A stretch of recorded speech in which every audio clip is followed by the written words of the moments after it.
আসসালামু আলাইকুম এভরিওয়ান। অন্ধমের ভালোবাসা গল্পের দ্বিতীয় পার্ট। তো চলো বেশি কথা না কইয়া গল্প শুরু করা যাক। জানেন আপু, ও আমার এই অন্ধ হওয়ার সুযোগটা নিয়েছে। আমাকে বলে গেছে তুই তো আর দেখতে পারিস না, আমার আবার কি করবি। সত্যি তো তাই আপু, আমি ওর কি করব। আচ্ছা আপু, দেশে কি আর কোনো মেয়ে ছিল না? আমার সাথে কেন এটা করলো? আমি কি বড় কোনো অপরাধ করে ফেলেছি? অন্ধ হওয়াটা কি আমার দোষের কিছু? ওরা আমাকে বাঁচতে দিবে না, আমাকে বাঁচতে দিবে না আপু। রিয়া কান্না করতে করতে পুরো বেডটা ভিজে ফেলছে মনে হচ্ছে এই কথাগুলো বলে। আমি আর দাঁড়িয়ে থাকতে পারলাম না। রিয়ার কথা শুনে পাশের চেয়ারে বসে কান্না করতে লাগলাম। চোখ দিয়ে আপনা আপনি পানি পড়ছে। কি করলাম আমি এটা? নিজের ইচ্ছা মেটাতে একটা মেয়েকে আমি মেরে ফেললাম। সব স্বপ্ন শেষ করে দিলাম আমি ওর। আমার এই পৃথিবীতে বেঁচে থাকার কোনো মানে হচ্ছে না। সত্যি তো, আমি একটা অন্ধমের সব স্বপ্ন ভেঙে ফেললাম। পৃথিবীর সবচেয়ে নিকৃষ্ট মানুষ হচ্ছে আমি। আপন নিজের চোখের পানি মুছে রিয়াকে বলল, কান্না করিও না, সব ঠিক হয়ে যাবে। আমি তোমার ধর্ষণকারীকে খুঁজে বের করব। রিয়া আপুকে বলল, আপনার খুঁজে বের করতে হবে না আপু, আপনি বলছেন এটাই অনেক বেশি। আমি জানি ভাইয়া সব খুঁজে বের করবে। আর বাবা আজকে আসছে, জানি না কি হয়। উনি এখানকার কাউকে ছাড়বে না, এটা আমি জানি। এখনই সেনাবাহিনীর মেজর আর এখন আর খুব রাগ। বাবাকে কিভাবে যে কন্ট্রোল করব সেটাই চিন্তা করছি আপু। এর মাঝে আপুর ফোন এলো। আপু ফোনটা হাতে নিয়ে বলল, রিয়া আমি একটু কথা বলে আসি কেমন? তুমি আমার ছোট ভাইয়ের সাথে কথা বলো। দীপু রিয়ার পাশে বস। আপু কিছু দেখার আগেই চোখের পানি মুছে ফেললাম। আপু বের হতেই আমি রিয়ার পাশে বসলাম। কণ্ঠটা একটু চিকন করেই বললাম, রিয়া আমাকে চিনতে পেরেছো? আগের কণ্ঠে কথা বললে রিয়া আমাকে চিনে ফেলবে। আমি খুব ভালো করেই জানি এইসব প্রতিবন্ধী মেয়েদের আলাদা একটা শক্তি থাকে যেটা আমাদের ভিতরে নেই। তবে আমি খুব বড় অপরাধ করে ফেলেছি ওর সাথে, এগুলোর প্রতিদান আমাকে দিতে হবে। তবে ওর দিকে তাকালেই কেমন জানি একটা মায়া টানে আমাকে। পাগল পাগল লাগে চারিদিক, সহ্য করতে পারি না নিজের ভিতরে ভালোবাসা আটকে রাখতে। মনে হয় যেন সব উদার করে শুধু ওকেই ভালোবাসি। রিয়া আমার দিকে ফিরে বলল, আপনি আপুর ছোট ভাই তাই না? ইস কি সুন্দর চেহারা, সত্যি ওর তুলনা হয় না। আর ওর সাথে আমি এটা কিভাবে করলাম? খুব বড় অন্যায় করে ফেলেছি আমি ওর সাথে। রিয়াকে কাছে থেকে দেখে মনে হচ্ছে যেন আমি ওর প্রেমে বারবার পড়ে যাচ্ছি। রিয়া নাকি অন্ধ, ওর চোখ দেখলে কেউ বলবে না ও যে অন্ধ। আমি একটা হাসি দিয়ে বললাম, তুমি খুব সুন্দর জানো রিয়া। রিয়া হয়তো আমার থেকে এই কথাটা আশা করেনি। কেমন যেন একটু আনমন হয়ে বলল, আমাকে খুশি করার জন্য বললেন বুঝি ভাইয়া? আমি মনে মনে বললাম, আরে বাবা এই মেয়ে তো দেখি সবকিছুই বুঝতে পারে। তাও আমি একটু জোর দিয়েই বললাম, সত্যি রিয়া তুমি খুব সুন্দর। দূর থেকে কেউ দেখলে তোমাকে অন্ধ বলবে না, যে কেউ দেখলেই তোমার প্রেমে পড়ে যাবে। আমার তো তোমাকে প্রথম দেখাতেই কেমন জানি ভিতরে একটু প্রেম প্রেম ভাব হয়ে গেছে। সত্যি এখন আমার রিয়ার উপর একটা আলাদা মায়া জমে গেছে। আর রিয়াকে খুশি করার জন্য এই কথা বললাম।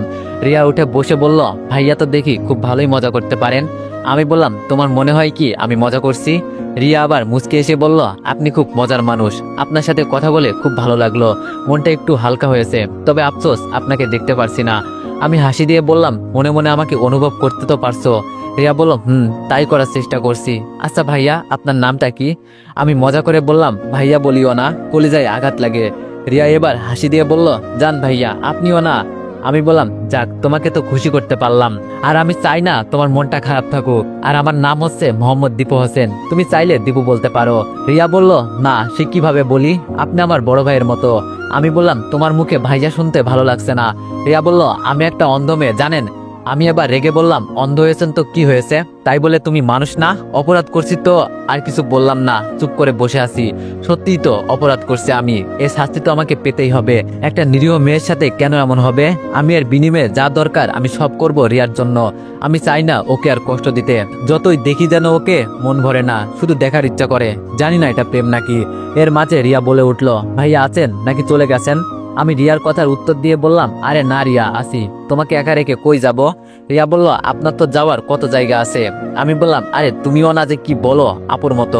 আচ্ছা রিয়া তুমি সুস্থ হও আগে, তারপর তোমাকে একদিন ঘুরতে নিয়ে যাব। রিয়া বলল, ঘুরতে গেলে কি হবে ভাইয়া, বাইরে কিছুই তো দেখতে পারবো না। আমি রিয়ার দিকে অপলক দৃষ্টিতে তাকিয়ে আছি। ও কি বলছে মাথায় ঢুকছে না। বারবার জানো আমি ওর প্রেমে পড়ে যাচ্ছি। তবে আমি যে ওর কাছে অপরাধী।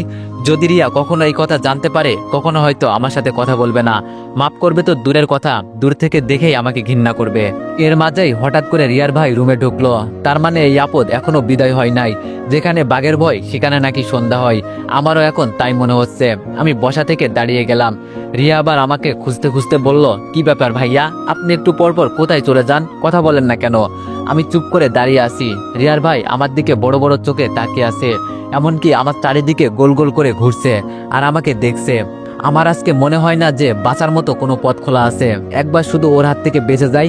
এই তো আপু এসে গেছে। আপু এসে রিয়ার ভাইকে প্রশ্ন করলো, কি ব্যাপার, আপনি আমার ভাইকে এভাবে ঘুরে ঘুরে দেখছেন কেন? আমি গিয়ে আপুর পিছনে দাঁড়ালাম। রিয়ার ভাই একটু চমকে উঠে বলল, এমনি দেখছি আর কি তোমার ভাইকে। আপু বলল, একটা কথা শুনেন, আমার ভাইয়াকে খারাপ মনে করবেন না। ও আমাদের কথা ছাড়া ঘর থেকে এক পাও নাড়ায় না। কি করবে না করবে সব আমাদের থেকে অনুমতি নিয়ে করে। এর জন্য বলছি, সাবধানে আমার ভাইকে সন্দেহ করবেন না একদম। রিয়া মুখটা কালো করে বলল, ভাইয়া তুই পাগল হয়ে গেলি? ওরা আমাদের দেখতে এসেছে। রিয়ার ভাই আমার দিকে হাত বাড়িয়ে বলল, হাই আমি রাসেল। আমিও গিয়ে হাত মিলিয়ে বললাম, আমি দীপু। চোরের মতো থাকলে জানি সন্দেহ করবে, তাই বুকের মাঝে একটু সাহস রাখা লাগবে। রাসেল দ্বিতীয়বার আমার দিকে তাকিয়ে বলল, সরি। আমিও একটা হাসি দিয়ে বললাম, সমস্যা নেই ভাইয়া, আপনার অবস্থা আমি এখন বুঝতে পারছি। রাসেল ভাই বলল, কোনো ভাইয়া বলবে না, আমি তোমার সমবয়সী, তাই রাসেল নামে বলতে পারো। আচ্ছা তোমরা কথা বলো, আমি বাইরে আছি। আপু রিয়ার কাছে যেতে যেতে বলল, সমস্যা নেই, আপনি বাসায় চলে যান, আমরা এখানে আছি, বাইরে থাকতে হবে না। রাসেল হাসি মুখে বের হয়ে গেল। রিয়া আপুর হাত ধরে বলল, দীপু ভাই আছে নাকি এখানে? রিয়ার মুখ থেকে ভাই নামটা শুনে অনেক খারাপ লাগলো। আমি আপুর পিছনে দাঁড়িয়ে বললাম, আছি রিয়া, বলো। রিয়া বলল, সরি, আসলে ভাইয়ার মাথা একটু গরম তো, এই জন্য এমন হয়েছে। আমি হাসি মুখে বললাম, আরে সরি বলতে হবে না, আমি বুঝতে পারছি। আপু আমার দিকে তাকিয়ে বলল, দীপু তুই না কোথাও যাবি? আমি বললাম, আপু বলছিলাম তো। আপু বলল, আচ্ছা যাও তাহলে, আর বেশি দেরি করে বাসায় যাবি না। রিয়া আচমকা বলে উঠল, ভাইয়া কোথায় যাবেন? আমি রিয়ার কথার জবাব দিয়ে বললাম, এই তো এক বন্ধুর সাথে দেখা করতে। রিয়া হাসি মুখে বলল, মেয়ে বন্ধু বুঝি? আপু হেসে হেসে বলল, তুমি জানো কিভাবে? রিয়াও হাসি দিয়ে বলল, এই তো আপু অনুমান করে বললাম। আমি বললাম, বাবা এই না হলে আমার বড় বোন নিজের ভাইয়ের মান ইজ্জত সব ভাসিয়ে দিবে, বুঝতে পারছি। আর আমার তো কোনো মেয়ে বন্ধুই নাই। রিয়া চোখ বন্ধ করে বলল, যান যান, আর মিথ্যা বলতে হবে না, আপনার জন্য অপেক্ষা করছে বুঝি বেচারি। আমি বোকা বোকা চোখে আপুর দিকে তাকিয়ে বললাম, আপু তোরা আমাকে নিয়ে কি শুরু করলি? আপু হাসি দিয়ে বলল, রাগ করিস না, এমনি মজা করলাম, তুই যা। আমি যেতে যেতে বললাম, রিয়া তোমার সাথে দেখা হয়ে খুব ভালো লাগলো। রিয়াও একটু খুশি হয়ে বলল, আবার দেখা হবে আপনার সাথে, আপনি খুব ভালো। কতটা ভালো তা আমি জানি, মনটা চাই নিজেকে নিজে খুন করে ফেলি। বাইরে এসে দেখি রাসেল বসে আছে, আমাকে দেখে উঠে দাঁড়ালো। আমি এবার এগিয়ে গিয়ে বললাম, কেন এত চিন্তা করছেন? ঠান্ডা মাথায় সবকিছু করেন, এত চিন্তা করে এখন কি হবে?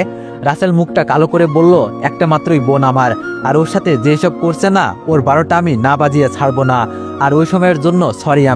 আমি রাসেলের দিকে তাকিয়ে বললাম, আরে না সমস্যা নেই, একজন ভাই হিসাবে আপনার তো একটা দায়িত্ব আছে, আমি বুঝতে পারছি। রাসেল বলল, তাহলে আজ থেকে ফ্রেন্ডস?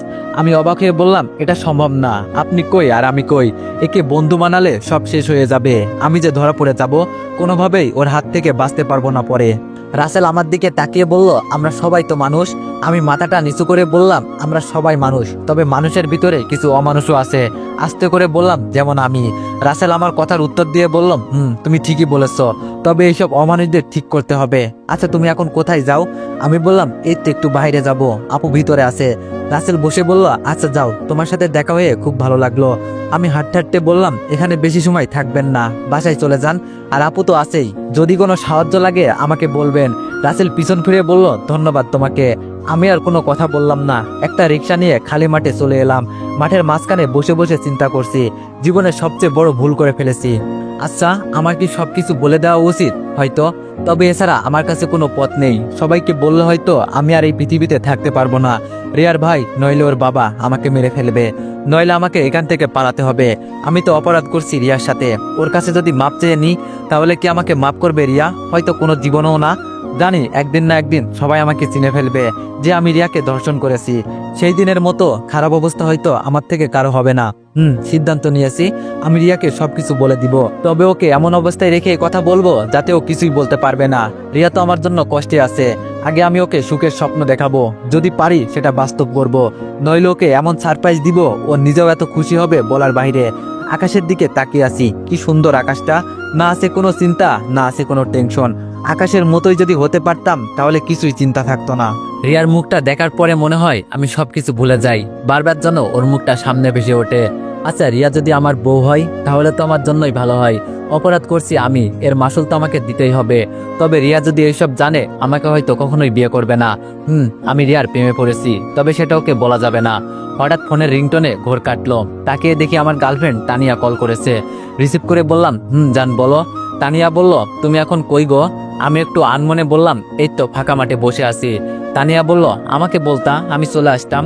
এখন এক কাজ করো, আমরা যে রেস্টুরেন্টে আড্ডা দিই মাঝে মাঝে, সেখানে চলে আসো। তানিয়ার কথার উত্তর দিয়ে বললাম, আসছি, তুমি অপেক্ষা করো, আমি আসতেছি।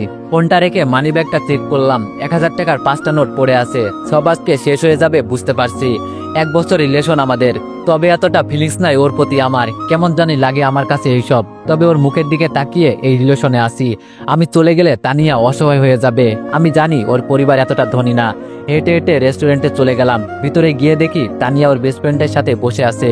এটা আর নতুন কিছু না, প্রতিদিনই ও বেশি আমার থেকে ওর বেস্ট ফ্রেন্ডকে সময় দেয়।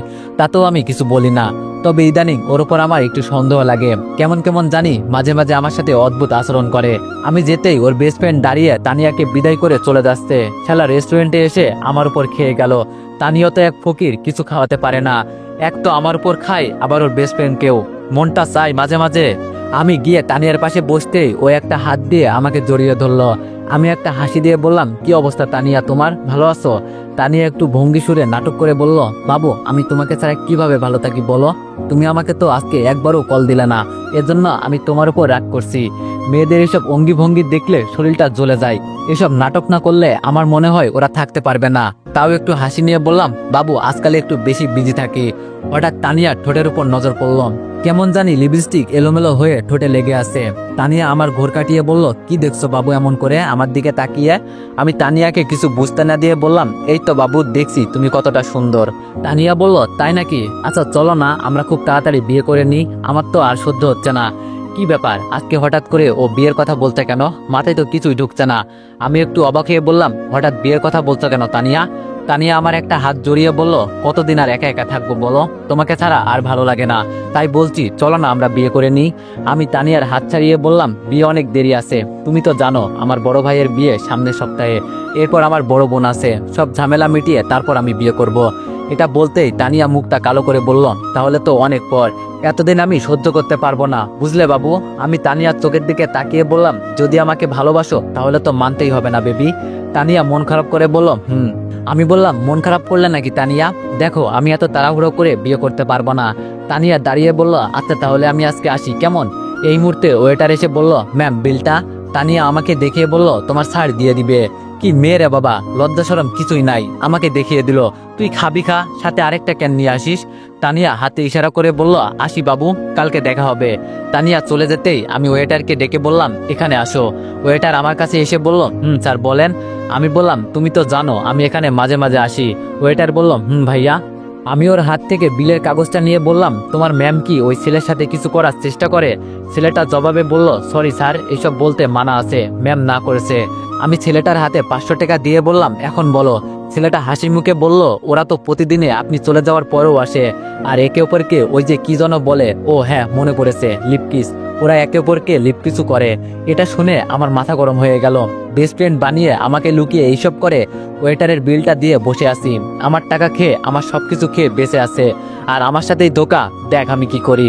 হঠাৎ পিছন থেকে কে জানি ডাক দিল, দীপু। পিছনে তাকিয়ে দেখি বড় ভাই আর ভাইয়ার হবু বউ। আমি উঠে গিয়ে ওদের টেবিলে বসলাম। তবে ভাবির সাথে কিন্তু আমার খুব ভাব আছে, মানে উনি আমাকে খুব আদর করে। ভাবি আমাকে দেখে বলল, কি ব্যাপার দীপু, মন খারাপ? আমি ভাবির দিকে তাকিয়ে বললাম, একটু মন খারাপ না, অনেকটাই মন খারাপ। ভাইয়া আমার দিকে তাকিয়ে বলল, কি হয়েছে রে দীপু? সাথে ভাবিও তাল মিলিয়ে বলল, ভাই বল কি হয়েছে? আমি ভাবির দিকে তাকিয়ে বললাম, জানেন ভাবি, ইদানিং তানিয়ার ব্যবহার আমার কাছে ভালো লাগছে না। কেমন জানি অদ্ভুত অদ্ভুত ব্যবহার করে আমার সাথে। আমার গার্লফ্রেন্ড যা আছে এটা আমার পরিবারের সবাই জানে, আমিও বলে দিয়েছি। ভাবি একটা হাসি দিয়ে বলল, আরে পাগল, এই নিয়ে এত চিন্তা করো কেন? একটু খোঁজখবর নিয়ে দেখো, তাইলেই তো হয়। আমি দাঁড়িয়ে বললাম, আচ্ছা ভাবি, তাহলে আজকে আসি, আপনাদের বিরক্ত করে লাভ নেই। ভাবি বলল, এখনই চলে যাবা? আমি বললাম, যেতে হবে, নইলে আপু পিঠের চামড়া তুলে নিবে। ভাইয়া আমাকে প্রশ্ন করলো, শুনছি তুই সকালে কিছু খেয়ে আসিস নাই, বস কিছু খেয়ে যা। আমিও বসে বললাম, ভাইয়া তুই ঠিকই বললি, খুব খিদে পেয়েছে, তবে টেনশনে কিছুই বলতে পারছি না। ভাবি খেতে খেতে বলল, প্রেম করো আরো, প্রেমের যে কি জ্বালা রে ভাই। আমি ভাবিকে খুঁচা মেরে বললাম, আমি একাই প্রেম করি, আর তুমি যে ভাইয়ার সাথে 3 বছর প্রেম করছো সেটা কি? জানি না আমার ভাইয়ের কত টাকা খরচ করছো। ভাবি একটা হাসি দিয়ে বলল, আমি তোমার ভাইয়ের টাকা খরচ করি না, তোমার ভাই যে কিপটা আর কিপটা, জিজ্ঞেস করো, এই যে খাচ্ছি একটাও কি বিল দিবে নাকি তোমার ভাই? আমি ভাইয়ার দিকে অবাক হয়ে তাকিয়ে বললাম, সত্যি ভাইয়া? ভাইয়া একটা হাসি দিয়ে বলল, ওর বাবার টাকার অভাব আছে নাকি? আমি কেন টাকা দিব, ও দিবে। আমি দিলেও যা, ও দিলেও তাই। ভাবি একটু রেগে বলল, দেখো দেখো তোমার ভাইয়া কি বলে। আমি বললাম, বুঝছি, আমাকেও ভাইয়ার মতোই হতে হবে। খাওয়া দাওয়া শেষ করে বিদায় নিয়ে বাসার দিকে যেতে লাগলাম। তবে এখন কেন জানি বাসায় যেতে মন চায় না। মনের ভিতর অজানা একটা ভয় যেন থেকেই যায়। বারবার রিয়ার কথা মনে পড়ে। আজকে শুনেছি রিয়ার বাবা আসবে, উনি নাকি সেনাবাহিনীর মেজর। যদি একবার আমাকে ধরতে পারে না, কিভাবে যে আমাকে পিটিয়ে মারবে তার কোনো হিসাব নেই। বাসার কাছে গিয়ে দেখি সেনাবাহিনী পুলিশের অভাব নেই। মনে হয় রিয়ার বাবা চলে আসছে। বাইরে বেশি দাঁড়িয়ে থাকলে সন্দেহ করবে। কলিং বেল বাজাতেই আপু এসে দরজা খুলে দিল। কিরে, এতক্ষণ কই ছিলি? আপু ভিতরে যেতে যেতে বলল। আমি ভিতরে গিয়ে সোফায় বসলাম। মনে হচ্ছে জানো, আজকে আমার উপর দিয়ে বড় একটা ঝড় গেল। সামনে যে আরো কত কিছু হতে পারে তার কোনো হিসাব নেই। আগুনে হাত দিয়ে দিছি, হাত তো পুড়বেই। আপু আমার কাছে এসে বলল, কিরে আমি তোরে কি বলছি? আমি আড়াল চোখে আপুর দিকে তাকিয়ে বললাম, এই তো ভাইয়ার ভাবির সাথে ছিলাম। আপু আমার পাশে বসে আমার দিকে তাকিয়ে বলল, তুই ভাইয়ার ভাবিকে কোথায় পেলি? আমি বললাম, কোথায় আবার, ওরা তো রেস্টুরেন্টে ছিল। আপু বলল, বুঝি না, সারাদিন ঘুরে ওরা কি করে? আমি বললাম, নতুন নতুন প্রেম তো, একটু মজা করতে দে। আপু আমার দিকে আবার রাগি চোখে তাকিয়ে বলল, ওদের নতুন প্রেম না। আমি চোখ বন্ধ করে বললাম, সে যাই হোক আপু, আমি এখন একটু ঘুমাবো, এমনিতেই রাতে ঘুমাতে পারি নাই। আপু বলল, তুই খেয়েছিস? আমি বললাম, আপু। আচ্ছা, রিয়াকে নিয়ে চলে আসছে বাসায়? আপু সোফা থেকে উঠে বলল, নিয়ে আসছে, আমিও তো ওদের সাথেই আসছি। আমি রুমে যেতে যেতে বললাম, আম্মা আব্বু কই? ওদের তো দেখতে পাচ্ছি না। আপু কোনো কথা বললো না, চুপ করে কি জানি চিন্তা করছে। আমি দাঁড়িয়ে আবার আপুর কাছে গেলাম। আপুর হাত ধরতেই বলল, কে কে? আমি অবাক হয়ে আপুর দিকে তাকিয়ে বললাম, একটু আগেই তো কি সুন্দর করে কথা বলছিলি, আর এখনই চিন্তায় মগ্ন? বাবা খুব ভালো, মনে হচ্ছে জানো এটাই প্রেমে পড়ার লক্ষণ। আপু আমার দিকে তেড়ে এসে বলল, তোরে তো? আমি মুখ বাঁকিয়ে বললাম, হ্যাঁ সত্যি কথা বললেই দোষ, তাই না? আমি রুমে গিয়ে বিছানায় শুতেই চোখে ঘুম চলে আসে। রাতে এমনিতেই ঘুমাতে পারি নাই। ঘুম থেকে যখন উঠলাম তখন তাকিয়ে দেখি প্রায় অনেকটাই রাত হয়ে গেছে। মনে মনে চিন্তা করছি, রিয়ার সাথে আমি যেই কাজ করছি এর একটু প্রমাণ যদি ওর ভাই বা ওর বাবা পাই, আমাকে আর এই পৃথিবীতে মনে হয় রাখবে না। রাতে সেই কাপড়গুলো পরে রিয়ার কাছে গিয়েছিলাম, সেইগুলোতে আগুন ধরিয়ে দিলাম। বাইরে ফেললে যে কেউ দেখে ফেলতে পারে। একটু পর আম্মু আর আপু আমার রুমে আসলো। এসে বড় বড় চোখ করে আমার দিকে তাকিয়ে আছে। আমি কিছু না জানার ভান করে বললাম, কি হয়েছে আম্মু, তোমরা হঠাৎ আমার রুমে? আপু রেগে বলল, কি হয়েছে মানে? তুই কাপড়ে আগুন দিয়ে জ্বালিয়ে দিলি কেন? আমি বললাম, ইস আপু বলিস না, যেই মশা, তাই মশার হাত থেকে বাঁচার জন্য এইসব করতে হয়েছে। আম্মু আমার কাছে এসে আমার মাথায় হাত দিয়ে বলল, পাগল টাগল হয়ে গেলি নাকি? হঠাৎ এসব কি আজে বাজে কাজ করা শুরু করলি? আমি বললাম, আমার মাথা গরম করিও না, তোমাদের এত কথা আমি শুনতে পারবো না। আপু আমার দিকে চোখ রাঙিয়ে চলে গেল। পিছন পিছন আম্মু চলে গেল। যাক বাবা, বাঁচা গেল। আজ 2 দিন হলো ঘর থেকে এত বাইর হই না। যা একটু বের হয়েছি অল্প অল্প, যাতে কেউ সন্দেহ করতে না পারে। আজকে রিয়াদের বাসায় যাব, ওকে একটু দেখে আসি, না হলে ও আবার আমাকে বলবে আপনি খুব স্বার্থপর, আমাকে একদিনও দেখতে আসেননি। আর ওরাও যাতে আমাকে সন্দেহ না করতে পারে, এজন্য এই কাজ। রুম থেকে বের হয়ে রিয়াদের দরজার সামনে গিয়ে দাঁড়ালাম। তবে পরিবেশটা হঠাৎ করে এতটা নীরব হয়ে গেল কেন, কিছুই মাথায় ঢুকছে না। ওরা আবার নতুন করে কোনো প্ল্যান করছে না তো? বলা তো যায় না। কলিং বেল বাজাতেই সেই দিনের আপুটা দরজা খুলে দিল। ভদ্রতার খাতিরে জিজ্ঞেস করলাম, ভালো আছেন আপু? মেয়েটি বলল, এই তো ভালো আছি, তুমি মিতুর ভাই না? আমি বললাম, জি আপু, আমি মিতুর ভাই। মেয়েটি বলল, রিয়াকে দেখতে এসেছো তাই তো? আমি বললাম, জি। রিয়া এখন কেমন আছে আপু? উনি একটা হাসি দিয়ে বলল, যাও নিজের চোখেই দেখে আসো গিয়ে। আমি মাথাটা নিচু করে বললাম, আপু আপনাকে তো। আমাকে আর কিছু বলতে না দিয়ে বলল, আমাকে চিনতে পারছো না তাই তো? আমি বললাম, আপু। মেয়েটি বলল, রাসেলের সাথে তো তোমার পরিচয় হয়েছে? আমি বললাম, হয়েছে, হাসপাতালে। আপনি কি রাসেল ভাইয়ের বউ নাকি? ভাবি একটু লজ্জা পেয়ে বলল, আমি বললাম, সরি ভাবি, আপনাকে চিনতে পারি নাই। ভাবি বলল, আরে তুমি কি আমার পরিচয় জানো যে চিনবে? আচ্ছা যাও ভিতরে রিয়ার সাথে দেখা করে আসো। আমি আর কোনো কথা বললাম না। আমি জানি রিয়ার রুমটা উপরে, তাও পিছন ফিরে ভাবিকে জিজ্ঞেস করলাম, ভাবি রিয়ার রুমটা কোন দিকে? এটা জিজ্ঞেস না করলে যদি আমাকে সন্দেহ করে। এখন সবকিছুতেই জানো মনের ভিতরে একটা ভয় জমে গেছে। ভাবি আমার দিকে তাকিয়ে বলল, আগে বলে একবার ভাবি আরেকবার আপু, এটা কি? আমি একটা হাসি দিয়ে বললাম, আপু এজন্য বলছি, আমি তখন আপনাকে চিনি নাই, এখন তো চিনতে পারছি আপনি রাসেল ভাইয়ের বউ। তাই ভাবি। উনি আমার কথার উত্তর শুনে হাসতে লাগলো। হেসে হেসে বলল, ভাই তুমি তো দেখি খুব যুক্তি দিয়ে কথা বলতে পারো। রিয়ার রুম উপরে, যাও। আমি একটা হাসি দিয়ে সিঁড়ি দিয়ে উপরে উঠতে লাগলাম। আরে এ তো রিয়ার মা নিচে নামছে। আমাকে দেখে বলল, যাও রিয়া উপরে আছে। আমি আন্টির কথা শুনে একটা হাসি দিলাম। কি ব্যাপার, এ বাসায় সবাই আমাকে চিনে ফেললো নাকি? সবাই আমাকে আমন্ত্রণ জানাচ্ছে রিয়াকে দেখার। কোনো কিছু আবার টের পেয়ে গেল না তো? দূর, এসব কিছু না, আগের মতো আর ভুল করলাম না। দরজায় দাঁড়িয়ে ভিতরে উকি দিয়ে দেখি সেই দিন রাতের মতোই রিয়া টেবিলে বসে বসে কি জানি লেখার চেষ্টা করছে। আমি দরজায় টুকা দিয়ে বললাম, রিয়া ম্যাম, আমি কি ভিতরে আসতে পারি? রিয়া আমার কথা শুনে আমার দিকে মুখ ফিরিয়ে বলল, দীপু ভাইয়া নাকি? আমি বললাম, আমি। তো এভরিওয়ান, গল্পটি ছোট করার জন্য দুঃখিত, কারণ এইদিকে বৃষ্টি হইতাছে, যার কারণে গল্পটি একটু ছোট হয়েছে। তো যাই হোক, নেক্সট পার্টের জন্য অপেক্ষা করো। ধন্যবাদ।